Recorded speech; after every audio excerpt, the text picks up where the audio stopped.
Welcome to Our Life Simplified. I'm Laura, and Todd is my husband. On this channel, we share our journey of transforming our 5-acre property into a Tuscany-inspired mini homestead and peaceful outdoor oasis. From DIY builds and garden projects, to raising chickens and culinary adventures, including cooking, baking, and grilling, and everything in between. We are creating a space that's both functional and charming, one intentional step at a time. Welcome to our home. Welcome back to my channel. This is Our Life Simplified, and I'm Laura. And in today's video, I want to show you how I pre-winterize for my garden beds. One of the things I like to do in my garden beds is I like to save up the leaves and shred them. I use this unit. It's called WORX. I did a video on that a year or two ago, and I can go ahead and link that video. I explain about the unit more in detail, and I think this is maybe my 3rd or 4th year using this. And I can tell you that in the years that I did not shred leaves and put them on my garden beds, my gardens didn't do as well. But that was also with the pine shavings that I use in the chicken coop. I generally try to throw in the pine shavings as well as mulching with leaves. But if you're a gardener and you've gardened for any period of time, you know that just solid leaves, the full leaves, that can kind of create some problems in the garden, at least in my experience. Like, it's too moist. When it's shredded, at least it's smaller pieces, and so it gives you the ability to use it as mulch, but yet kind of breathable at the same time. And you've already kind of started the process of the leaves decomposing, which is what you want in your garden soils. I have a time lapse of me shredding the leaves. I just did one section on the north side of the house, and then I also wanted to clean up the back patio a little bit with the leaves. I would say, I'm looking around at my trees, I would say at least 50% of my trees, the leaves have already fallen. So I know there's going to be even more leaves before winter hits, and I will probably do this again, and also maybe in various areas.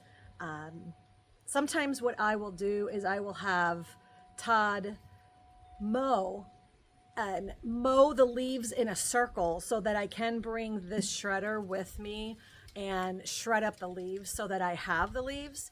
I try to shred up enough leaves so that I can not only put my beds to rest in the fall time by adding, the chicken coop has pine shavings with the chicken manure in it. Once I clean out my garden beds, I usually pull everything so it's back down to the dirt, and then I will lay a layer of my pine shavings with the chicken manure, and then I lay a layer of the leaves that I have shredded up and use it as mulch.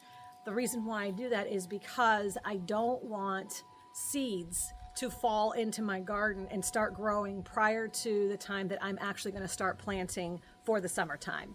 I do very few late winter, early spring crops. I might do maybe lettuces and things like that. I do have my garlic already in the ground because I have to plant my softnet garlic in the fall in order to harvest it in the summer. I usually plant the garlic around no later than October 1st. I try to anyway, so September, October time.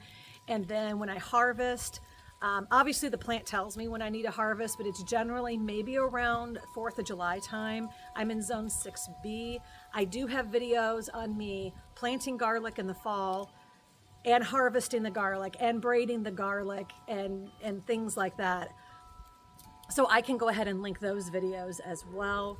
I also did an experiment with planting garlic in January because we had a warm snap for a couple of weeks one year. I did a video on that as well, and I can show you the results. Basically, just watch that playlist it's the garlic playlist. I have multiple videos on garlic and my experimentation and whatnot, so you can see what the garlic looked like when I finally harvested it all at the same time, because I planted some in the fall and then I didn't feel like I had enough garlic, so I planted some more in January when there was that warm snap.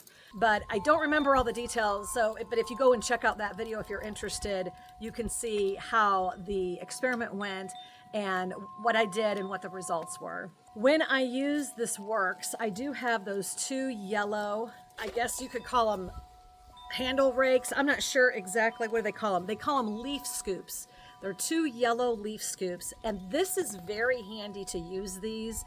I use the main leaf rake to rake it up in piles if Todd isn't mowing the leaves in a pile for me.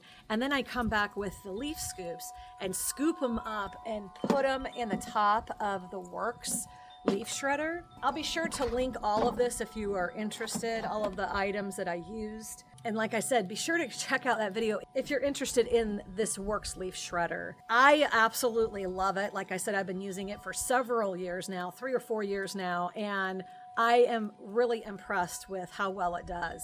I want to show you how much I shredded today based on the large piles that you saw me do on the north side of the house and then back here on the back patio. I want to show you what they look like and how many bags so far I've produced. I do plan on shredding more before the fall is over because we have a lot of trees, and I like to throw everything on the garden, but then I also like to save a bag or two so that I can use some more in the springtime. So I'll start with this partial bag. This was the last bag I used. Oh, and I have some, look at that, I have some feathers from my chickens also because I let them free range. But you can see what that looks like in terms of mulch. It's the perfect brown material to use in composting as well. So if you have gardens or compost piles, this is great to use. If you're familiar with composting, which I don't heavily compost, I basically just throw different things on my gardens. But you have to have greens and browns. But I know there's a lot of videos out there that talk about composting, but I'm what you call a lazy gardener. This is WORX. I call this a leaf shredder. In the time lapse, you could see how easy it is to maneuver and lift up and move around. It's not terribly heavy. And then I have 2 more bags. Let me know if you have any questions on this. Thank you for watching. Until next time.